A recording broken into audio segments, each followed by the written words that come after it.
सौराष्ट्र में सोमनाथ भगवान का दर्शन भक्त करने जाता है। चंद्रदेव के ऊपर महादेव प्रसन्न हो गए।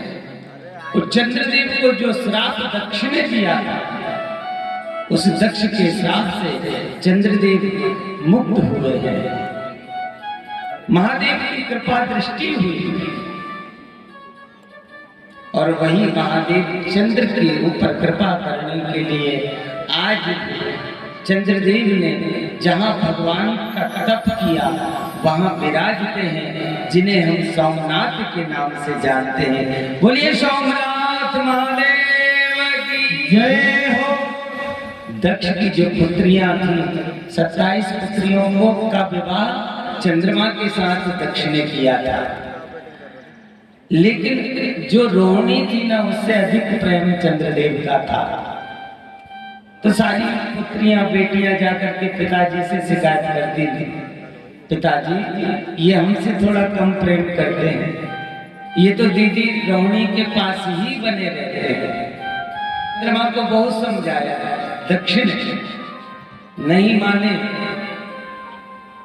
सारा प्रेम रोहिणी के प्रति दिखाई देता है, इसलिए श्राप दे दिया था कि तुम कुष्ठ रोगी हो जाओ, तुम्हें क्षय रोग हो जाए।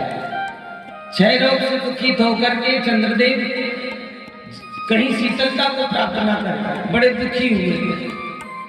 तो प्रभार क्षेत्र सौराष्ट्र में आकर के उन्होंने बड़े सुंदर भगवान का शिवलिंग बनाया और शिवलिंग बना करके उसकी आराधना पूजा शुरू कर दी। ध्यान रखना, शिवलिंग का जो पूजन रोज करते हैं ना, जो शिव जी के ऊपर जल चढ़ाते हैं, उनके जीवन में कभी कोई कठिन समस्या भी आएगी ना, तो वो समस्या कब निकल जाएगी पता नहीं चलेगा। कितना भी बड़ा संकट जीवन में क्यों ना आ जाए, लेकिन महादेव की कृपा से वो संकट पल भर में टल जाएगा।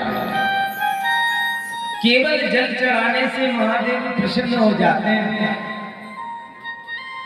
सोमनाथ प्रसन्न हुए और चंद्रदेव को दर्शन दिया, उनके क्षय रोग से उन्हें मुक्त किया है। और भगवान का एक दिव्य मंत्र महामृत्युंजय जिसे कहा जाता है, उस महामृत्युंजय के फल से आज क्षय रोग से मुक्त होकर के चंद्रदेव आज स्वस्थ हो गए। सोमनाथ के रूप में भगवान विराजे हैं।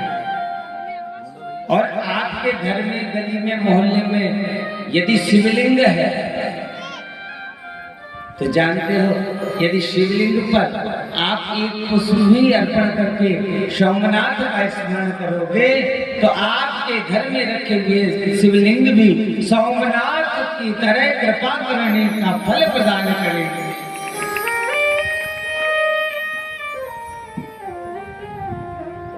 दूसरा ज्योतिर्लिंग भगवान का मल्लिकार्जुन है। मल्लिका के पुष्पों से भगवान का पूजन किया था। कहते हैं स्वामी कार्तिकेय ने देखा कि गणेश को सुंदर पद प्रदान कर दिया और गणेश का विवाह शीघ्र होने जा रहा है।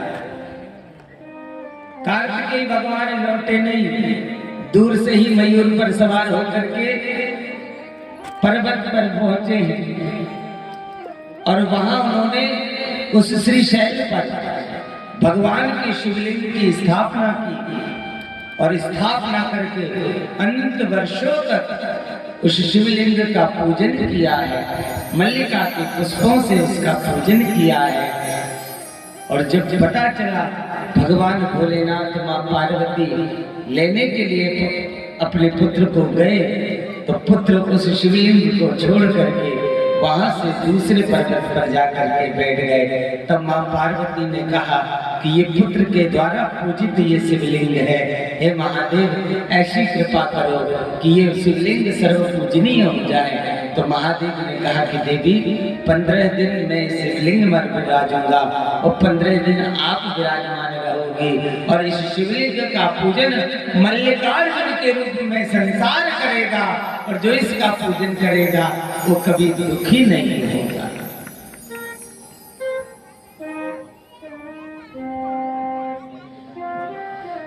सौराष्ट्र में सोमनाथ, मल्लिकार्जुन, उज्जैन में मेरे महाकाल बाबा विराजते हैं। और जानते हो महाकाल की महिमा, जो कालों के काल है महाकाल। शिव पुराण की कथा में बाबा ने संकेत किया है कि जो एक बार भी भाव से इस संसार का यदि कोई राजा है तो वो मेरा महाकाल राजा है। तो जो एक बार भी भाव से महाकाल के ऊपर दूध चढ़ा देगा वो कभी उसकी दुर्गति नहीं होगी, कभी उसकी अकाल मृत्यु नहीं हो सकती, क्योंकि भगवान महादेव महाकाल का जो पूजन करता है, अकाल मृत्यु वो मरे जो काम करे चंडाल का, तो काल उसका क्या करे जो भक्त हो महाकाल। हमारी भाभी जी सुनीता भाभी और हमारी दीदी शिवानी दीदी बड़ा स्नेह प्रेम जिनका है, और बाबा की कृपा से जो आज हमारे गुजरी नगर के अध्यक्ष हैं, नगर पालिका अध्यक्ष हैं, आज कथा में उपस्थित हुए हैं। और दीदी और भाभी की रुचि तो अधिकतर धर्म कामों में है, तो ऐसे जीवन को मैं नमस्कार करता हूँ, उनके भाव को मैं नमस्कार करता हूँ।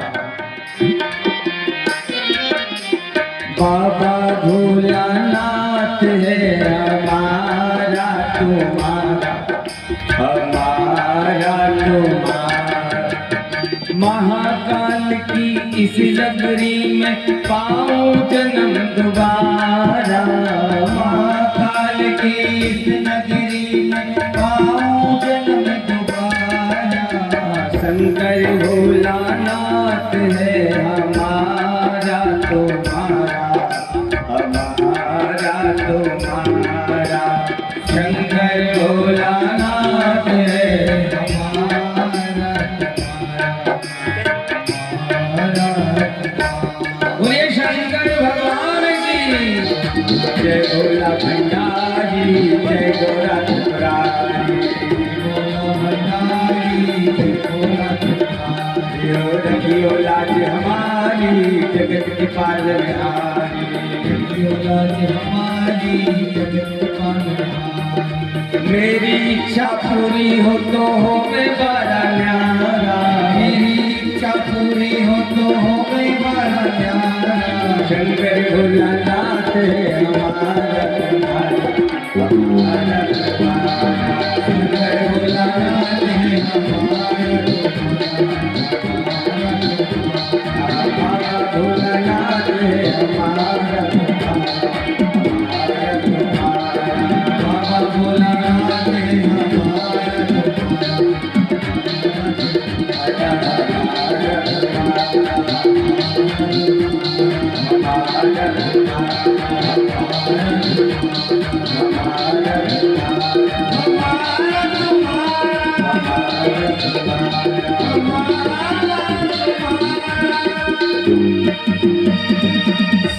बोलिए महाकाल महाराज की जय हो। महाकाल दिव्य शिवलिंग ज्योतिर्लिंग के रूप में विराजे हमारी भाभी मीना सुजीजा जी। भैरव मंदिर कथा में जिनका बड़ा भाव स्नेह प्रेम मिला, हमारी भाई मीना से आई है।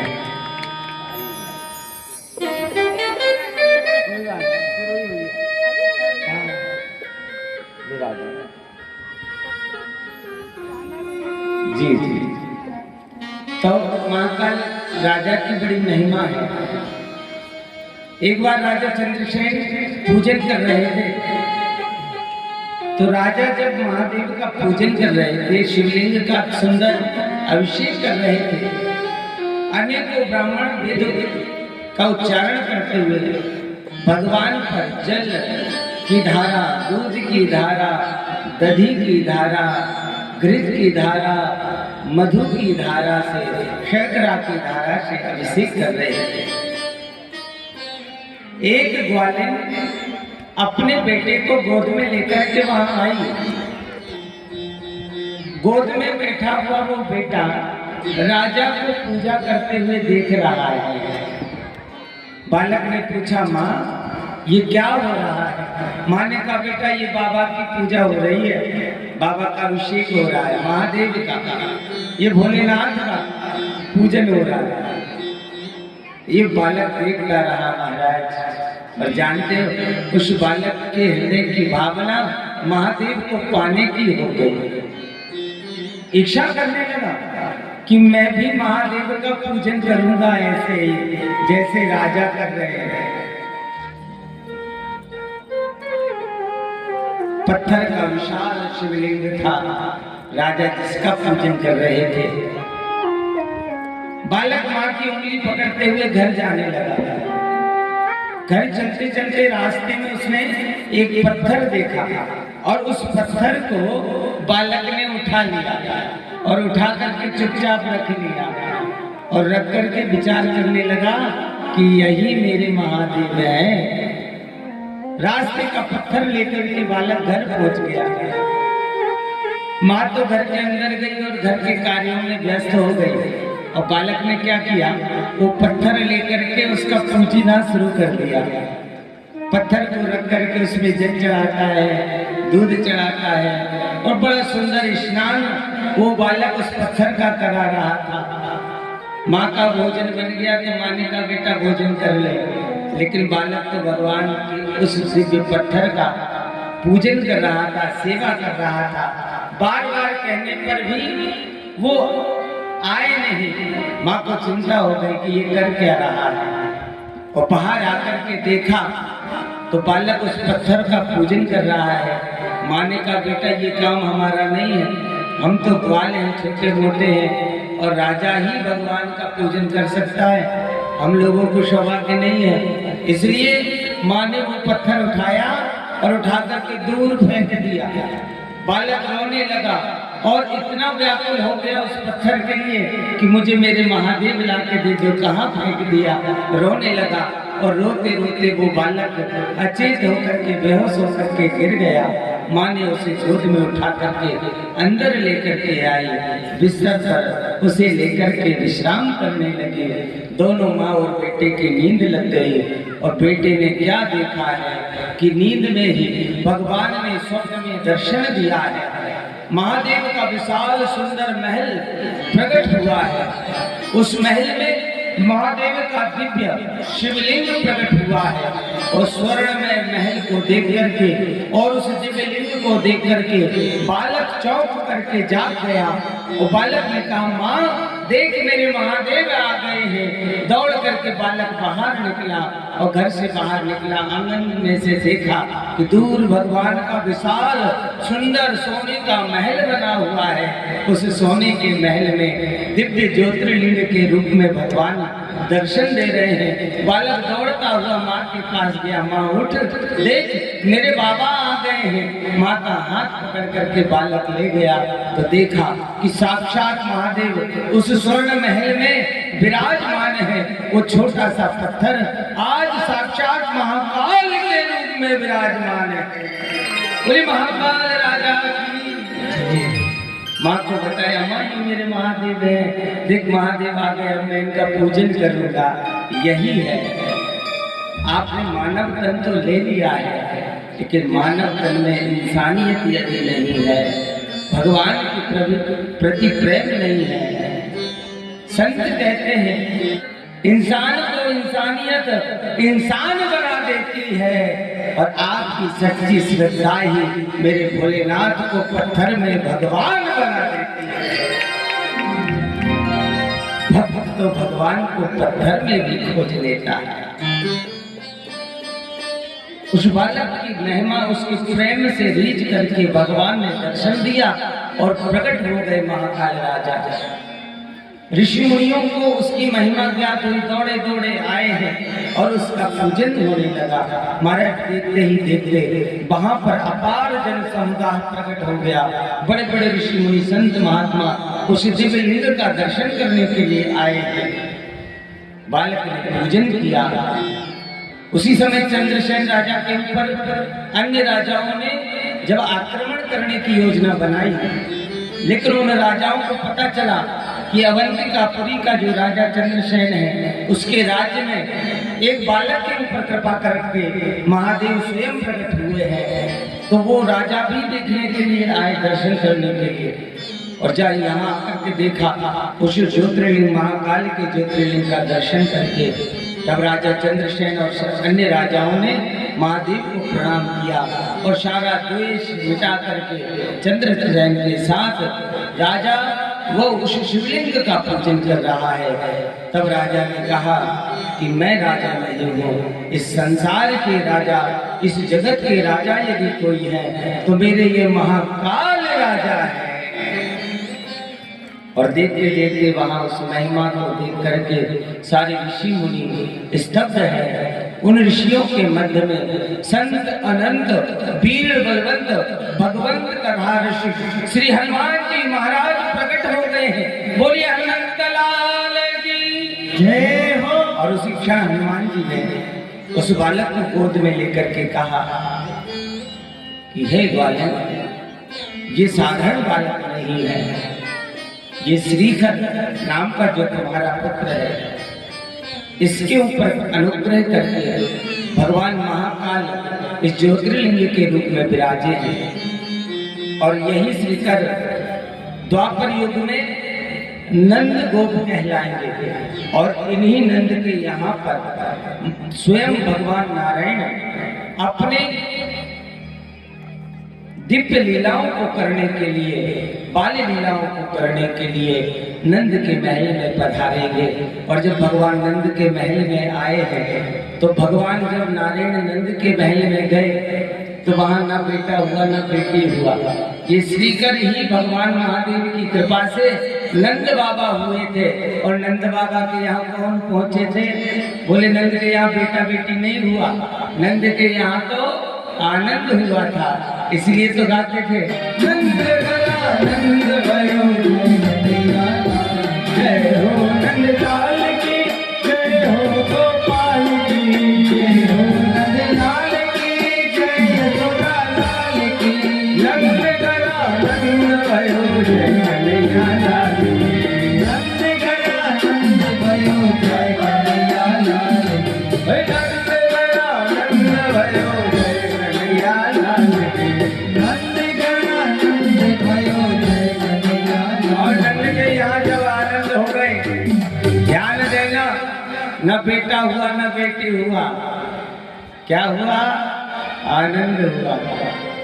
और जैसे आनंद होता है तो कौन आते हैं? हमारे यहाँ बधाई लेने वाले आते हैं। हाँ ओ महाराज, सब बधाई देने के लिए आए तो पीछे पीछे मेरे बाबा से भी नहीं रहा गया। बाबा भी आ गए बधाई लेने। सब मांग रहे थे लल्ला की सुन के मैं आई, यशोदा मैया दे दे बधाई। लल्ला की सुन के मैं आई, यशोदा मैया दे दे बधाई। लल्ला की सुन के मैं आई, यशोदा मैया दे दे बधाई। लल्ला की सुन के मैं आई, यशोदा मैया दे दे बधाई। ओ दे बधाई मैया दे दे बधाई, दे बधाई मैया दे दे बधाई। ओ दे बधाई मैया दे दे बधाई, दे बधाई मैया दे दे बधाई। लल्ला की सुन के आई, यशोदा मैया दे दे बधाई। लल्ला की सुन के आई, यशोदा मैया दे दे बधाई। लल्ला की सुन के आई, यशोदा मैया दे दे बधाई। लल्ला की सुन के आई, यशोदा मैया दे दे बधाई।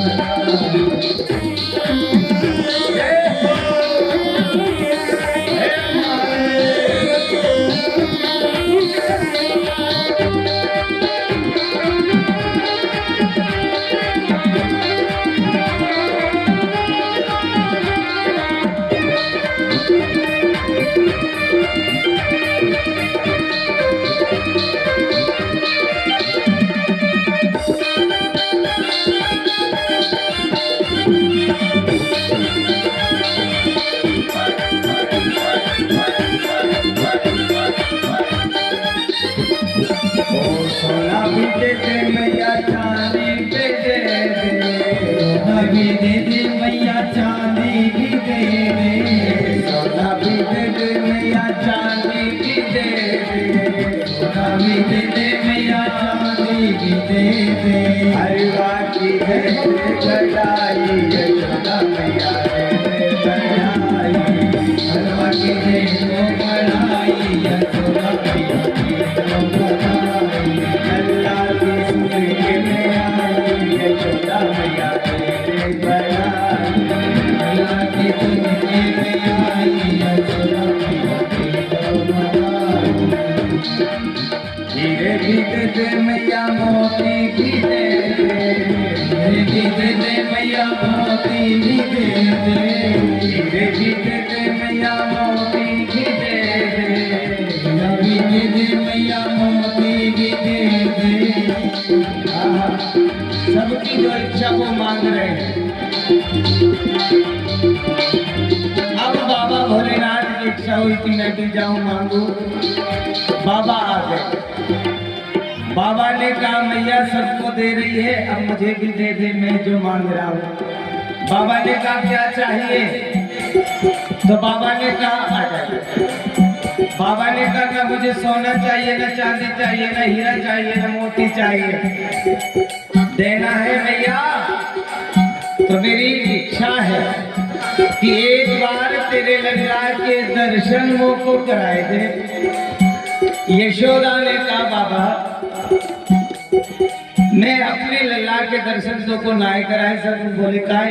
बोले इतनो भस्म भभूत से भरो तेरो शरीर और या बड़े बड़े सांपन को देख करके और तेरो यो अमंगल वेश और इतनो डरावनो वेश देख करके मेरो लल्ला छोटो सो है, डर जाए। बाबा ने कही देख मैया तू छोटो से सांपन से लड़े दिखे। जय हो आदि जी। और जानती है तेरे लाला 1000 मुख वाले सांपन पे दिन रात लेटो रहे मैया। ये छोटे छोटे सांप तो बाकी खेल खिलौने हैं। बाबा फिर भी मैं तो को दर्शन ना कराऊंगा, तू तो द्वार के बाहर है जा। बाबा को द्वार से बाहर निकाल दिया। बाबा एक बड़े के पेड़ के नीचे जाकर के बैठ गए। देखो बाबा कहाँ बैठे पता? बाबा जहां जहां बैठे ना पूरा शास्त्र उठा करके देखना, पूरी शिव पुराण उठा करके पढ़ना। बाबा कहीं बैठे हैं तो बड़े के नीचे ही आसन लगा करके बैठे हैं, इसलिए उनका नाम बटकेश्वर महादेव है। सती जी भी राम जी की परीक्षा लेने गई थी ना, तो बाबा कहाँ बैठे थे? बड़े के पेड़ के नीचे। तो मैया ने कहा कि नहीं कराएगी दर्शन। मैया बोले नहीं कराओ। तो बाबा जा करके बैठ गए। बोले मैया जब तक दर्शन नहीं कराएगी तब भी हम यहीं धोनी रमाएंगे। मैया ने कहा बैठे रहे। सो मैया ने वो द्वार बंद करके दूसरा द्वार खोलने का प्रयास किया। एक द्वार पे ताला जड़ दूंगी, यहाँ 15 द्वार हैं, कोई सा भी द्वार आना जाना होता रहेगा। दूसरा द्वार खोला और जैसे ही दूसरा द्वार खोला मैया ने, तो दूसरे द्वार पर भी भवानी शंकर महारुद्र बैठे हुए हैं। मैया ने कहा ए चंद्रप्रभा बंद कर इस द्वार को। ये बाबा दौड़ करके दूसरे द्वार पे आ गया। तीसरा द्वार खोल ले। जैसा तीसरा द्वार खोला तो वहां भी मेरे महादेव को बैठे पाया है। ऐसे करके मैया नंद रानी ने द्वार पे 15 द्वार ही खोल लिए, लेकिन जिस द्वार को खोले उस द्वार पर मेरे महादेव का दर्शन पाए। अब तो मैया घबरा गई और चंद्रप्रभा आदि सखियों से कहा कि एक काम करो, एक साथ 15 द्वार खोल करके देख लो कि कौन से द्वार पर ये बाबा बैठा है। जिस द्वार पर बैठा होगा उस द्वार पर ताला डाल देंगे, बाकी सारे द्वार खोल के रखेंगे।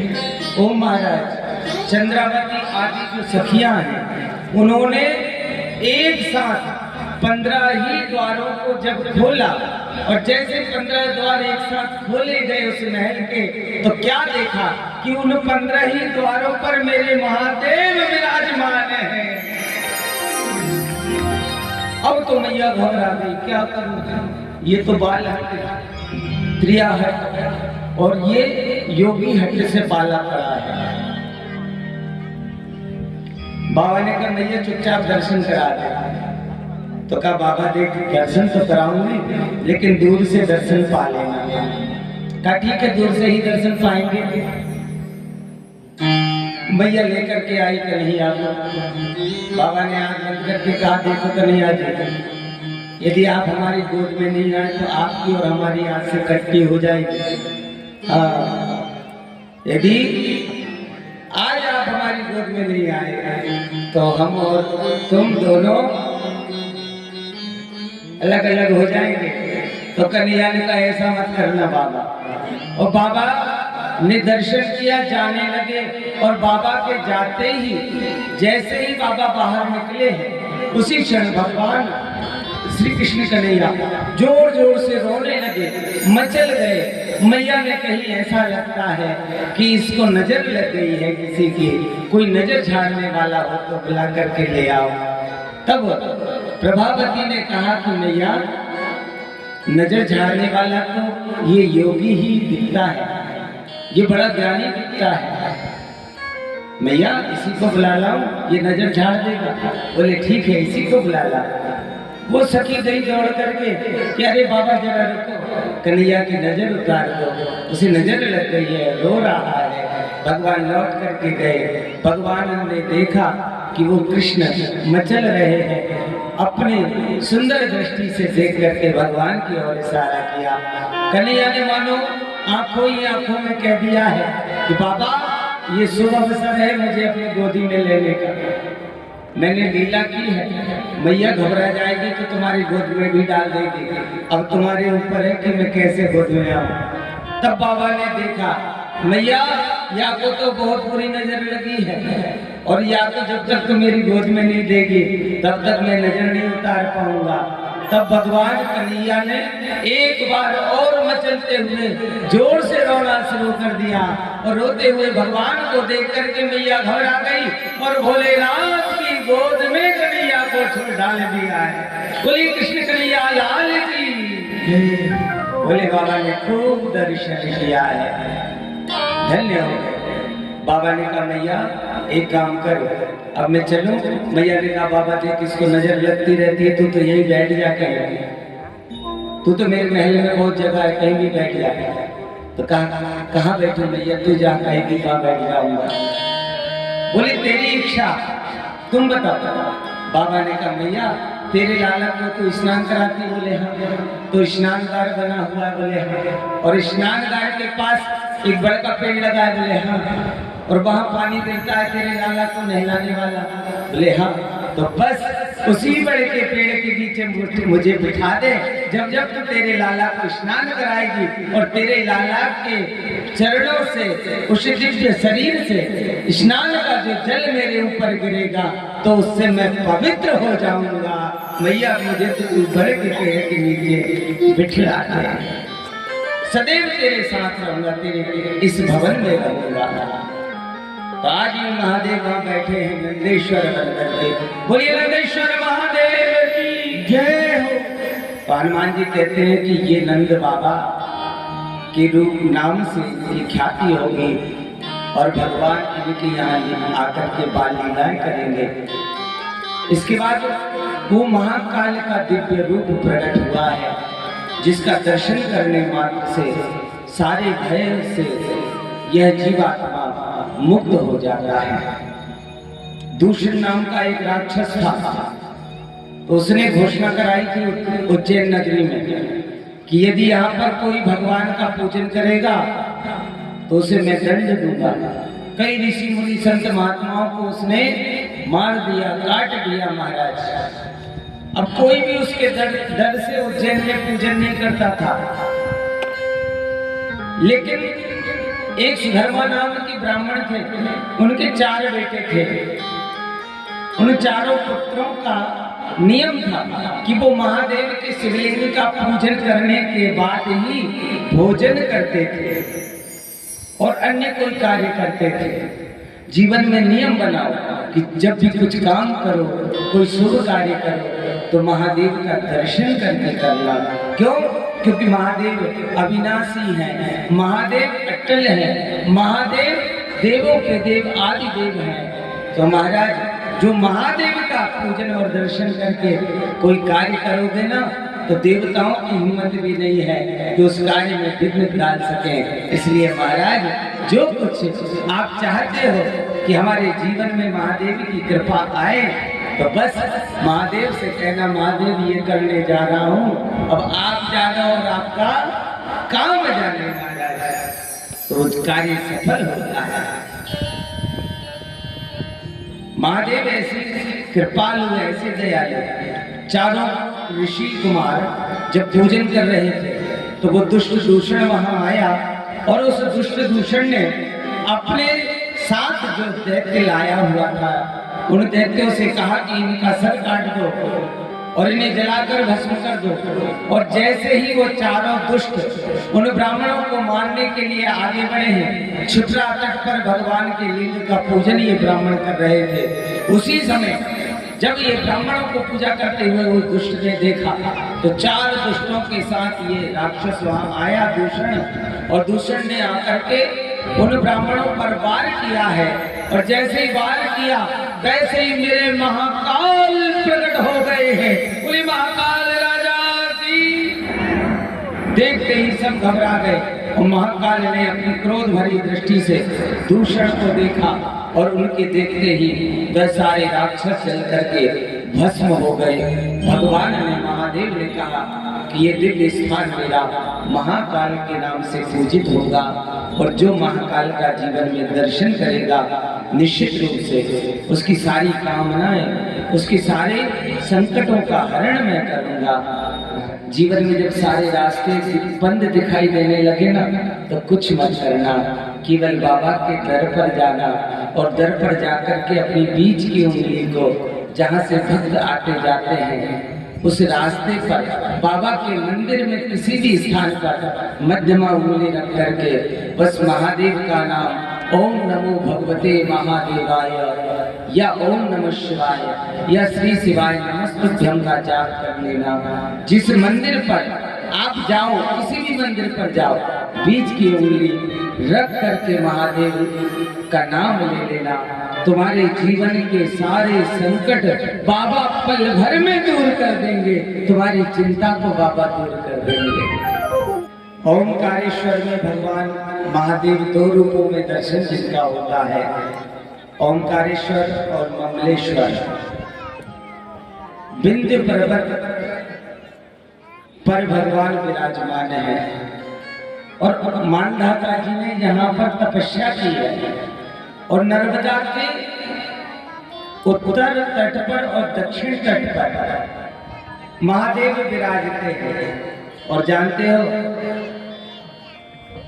जो ओमकारेश्वर के दर्शन करने के बाद ओम के स्वरूप का दर्शन करता है और उस ओम स्वरूप की परिक्रमा करता है, निश्चित रूप से ओमकारेश्वर नाथ और ममलेश्वर नाथ उसके जीवन में उसकी झोलियां भर देते हैं और उसके सारे कष्टों को हरण कर लेते हैं। वैद्यनाथ नाम की जो ज्योतिर्लिंग है, रावण के द्वारा जिसका स्थापना हुई है। एक बार क्या हुआ, रावण भगवान को मनाने के लिए गया, और देखो आप लोग भी भगवान का पूजन करने जाती हो ना, तो भगवान कैसे हम पर कृपा कर दे। कई भक्त तो कहते हैं शिव मानत नाही, शिव को मनाई लो, शिव मानत नाही, शिव मानत नाही, मानत नाही, मानत नाही, शिव मानत नाही, मानत नाही, शिव मानत नाही। काले के शिव को मनाए हो, शिव मानत नाही, काले के शिव को मनाए हो, शिव मानत नाही। अरे उठाइए दोनों हाथ जरा, भगवान कैसे मानेंगे। को मान जाए। जय हो।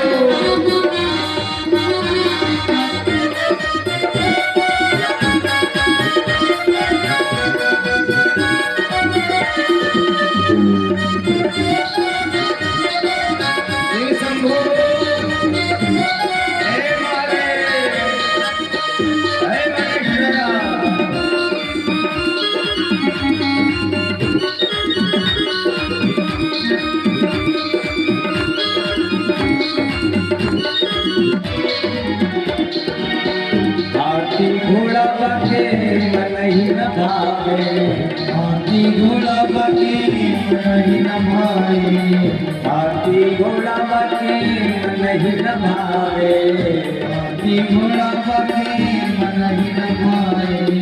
नंदी कहाँ से पाई हो सिंगारत नाम, नंदी कहाँ से पाई हो सिंगारत नाम।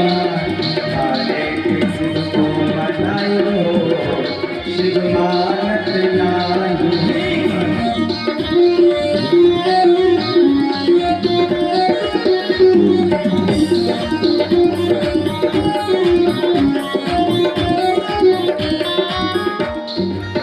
पूरी मिठाई सिक्के मन ही न भावे, पूरी मिठाई सिक्के मन ही न भावे, पूरी मिठाई सिक्के मन ही न भावे, पूरी मिठाई सिक्के मन ही न भावे।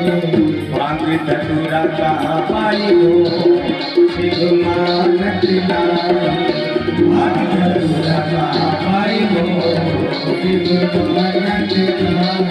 काले के शिव को मनाई लो शिव मानत नाही, काले के शिव को मनाई लो शिव मानत नाही। कोठा अटारी शिव के मन ही न भावे, कोठा अटारी शिव के मन ही न भावे, कोठे अटारी शिव के मन ही न भावे, कोठे अटारी शिव के मन ही न भावे। देखो महादेव को एक बार पार्वती जी ने कहा कि महादेव कहाँ तुम जंगल में पड़े रहते हो, कहाँ तुम ये पर्वत पर पड़े रहते हो, अरे कोई महल बनाओ, कोई सुंदर स्थान बनाओ, कोई पुरी बनाओ, कुछ तो ऐसा स्थान बना लो जो सोने का बना हो। भगवान ने कहा ठीक है। भगवान ने विश्वकर्मा को बुलाया और विश्वकर्मा जी से कहा कि विश्वकर्मा पार्वती के लिए सुंदर स्वर्ण नगरी बसाई जाए। तो भगवान शिव की आज्ञा पाकर के विश्वकर्मा जी ने सुंदर लंका नगरी का निवास किया, बड़ा सुंदर नगर बनाया महाराज। भगवान शिव ने कहा कि अब इसकी प्रतिष्ठा करनी है, गृह प्रवेश करेंगे। गृह प्रवेश के लिए महादेव ने अपने परम भक्त को बुलाया है, विश्वकर्मा के साथ रावण भी आया।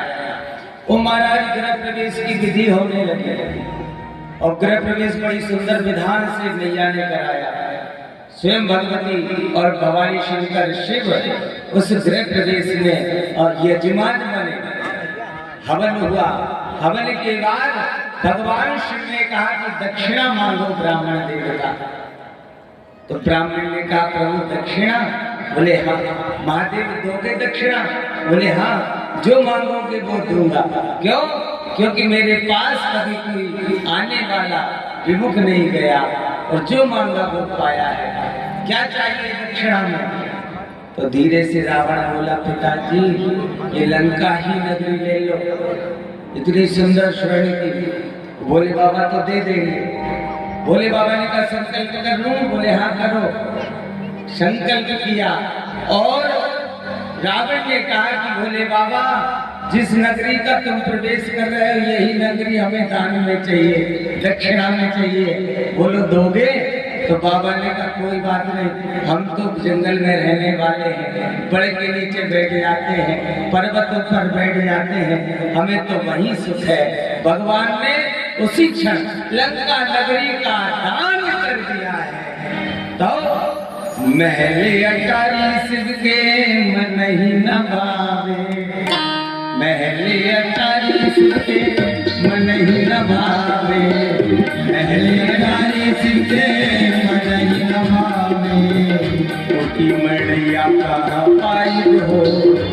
शिव मानत नाही मोटी अड़िया का भाई हो शिव मानत नाही काले के शिव को मनाई हो शिव मानत नाही काले के शिव को मनाई हो शिव मानत नाही रेशम और मलमल मन ही न भावे रेशम और मलमल मन ही न भावे रेशम और मलमल मन ही न भावे रेशम मलमल मन ही न भावे मृगा के खाल कहाँ पाई हो शिव मानत नाही मृगा का खाल कहाँ पाई हो शिव मानत नाही काले के शिव को मनाई हो शिव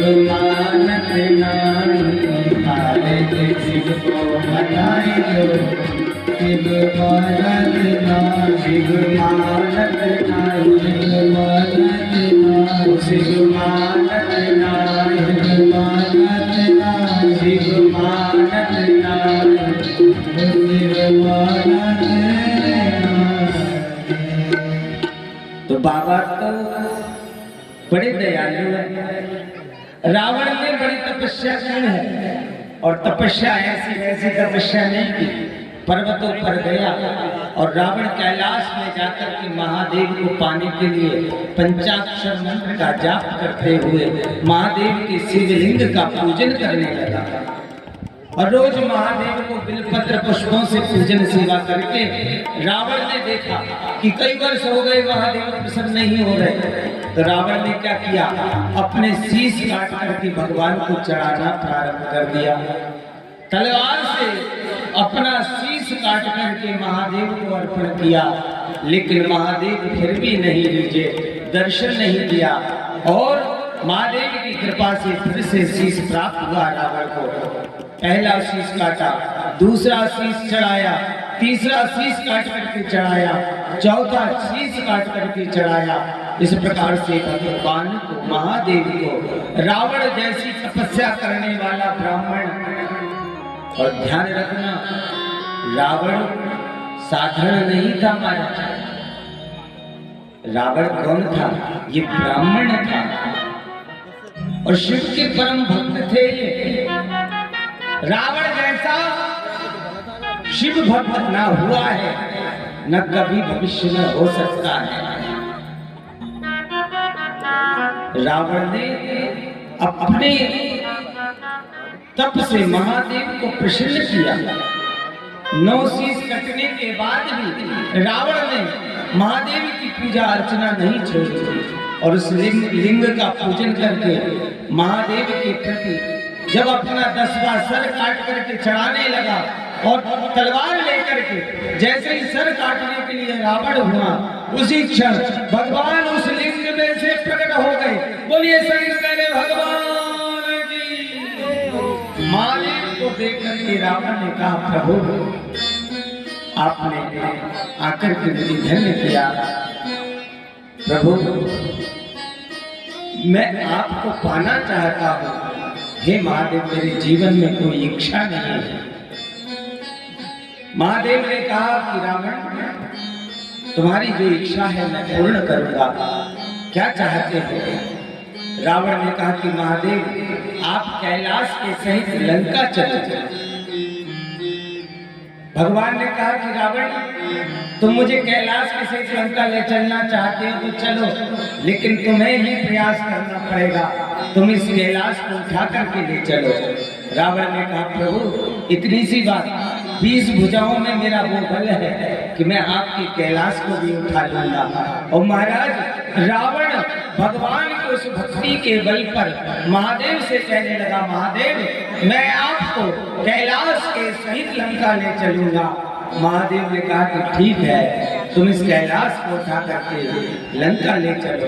उसी क्षण महादेव जब पार्वती के पास पहुंचे और पार्वती ने कहा कि महादेव ये क्या कहा आपने?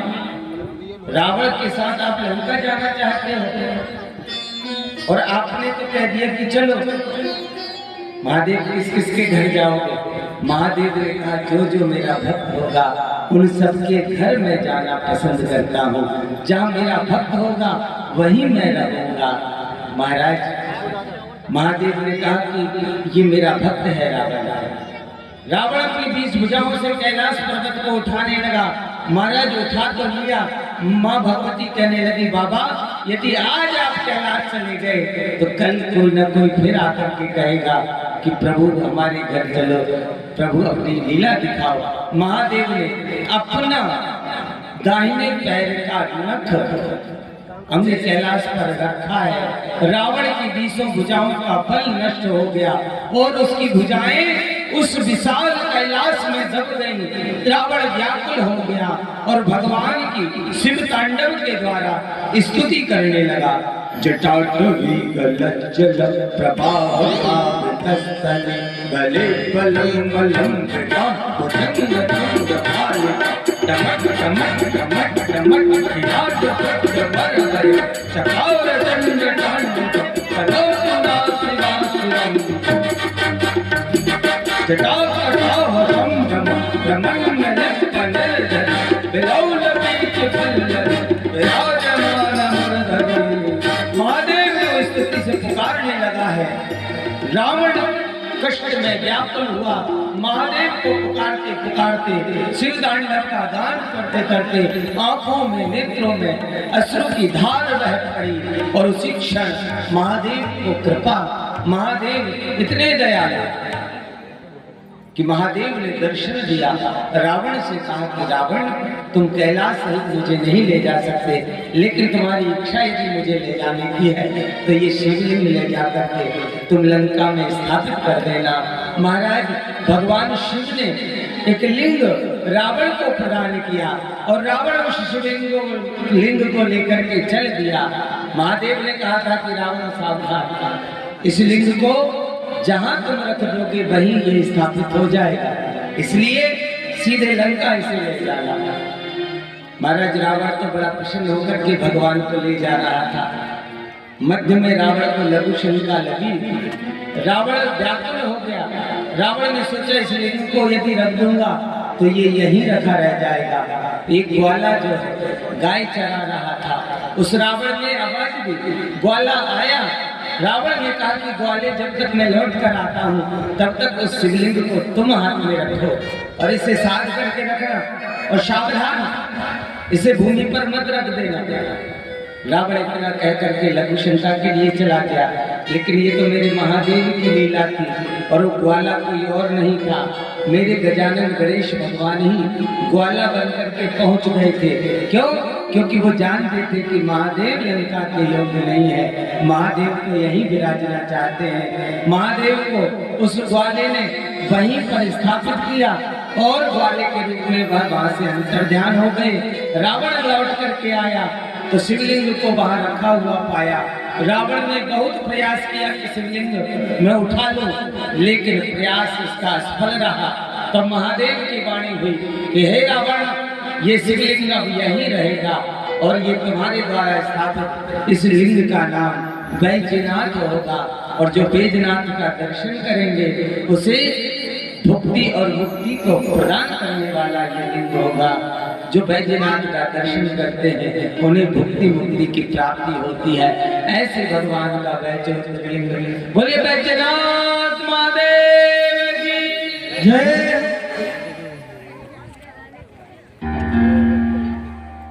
महाराज भगवान 12 ज्योतिर्लिंगों के रूप में विराजे हैं। महादेव तो आज भी आने को तैयार है। भक्त गाते हैं ना, क्या गाते हैं? तुम आना भोले बाबा। कौन कौन बुलाना चाहता है महादेव को अपने घर में? हाथ खड़ा करो कि महादेव हमारे घर आ जाए। खड़ा करो तो, और जरूर आएंगे, कृपा जरूर मिलेगी।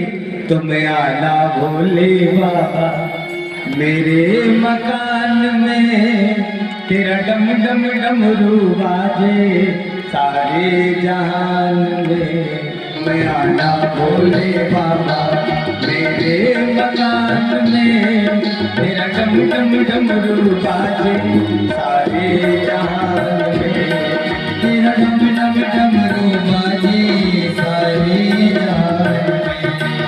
तुम आना भोले बाबा, आना भोले बाबा मेरे मकान में, तेरा डम डम डमरू बाजे सारे जहान में, तेरा डम डम डमरू बाजे सारे जहान में। अरे उठाइए दोनों हाथ हर हर।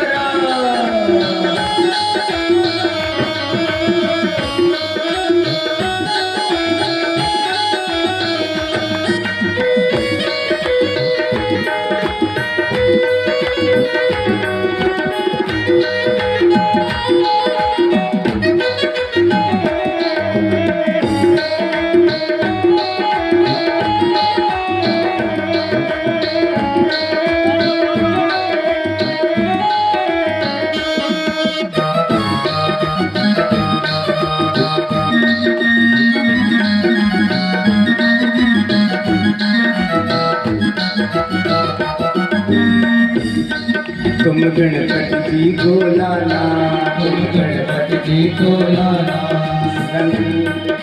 भगवान गजानन के साथ। देखो शिवलिंग में ही गजानन है, शिवलिंग में ही कार्तिक है, शिवलिंग में ही मैया पार्वती का निवास है, और शिवलिंग में ही महादेव पूरे परिवार के साथ बैठे। और तो और 33 कोटि देवता भी उसी लिंग में निवास करते हैं। ब्रह्मा जी, भगवान विष्णु और भगवान शंकर उस लिंग में निवास करते हैं। और तीनों शक्तियां महादेवी लक्ष्मी, महादेवी ब्रह्माणी और महादेवी सरस्वती भी उसी शिवलिंग में निवास करती है। और ध्यान रखना, घर में कोई मूर्ति हो ना हो कोई बात नहीं, लेकिन घर में शिवलिंग जरूर होना चाहिए। और जिनके घर में शिवलिंग होता है उनका घर घर नहीं होता, वो भगवान शंकर का पवित्र मंदिर होता है।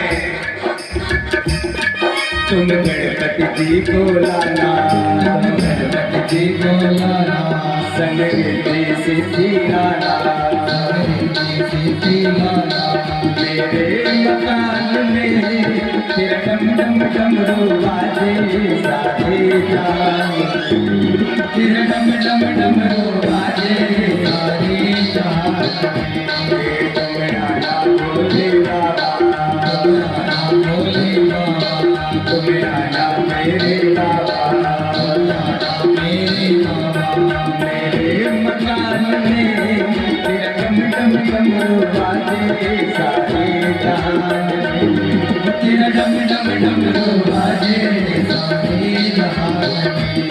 अरे बोलो शंकर भगवान की।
सन कृष्णा जी को लाना, सन कृष्णा जी को लाना, तुम सीता जी को लाना, तुम सीता जी को लाना, तुम राधा जी को लाना, तुम राधा जी को लाना मेरे मकान में, तेरा डम डम डमरू बाजे सारे जहान में, तेरा डम डम डमरू बाजे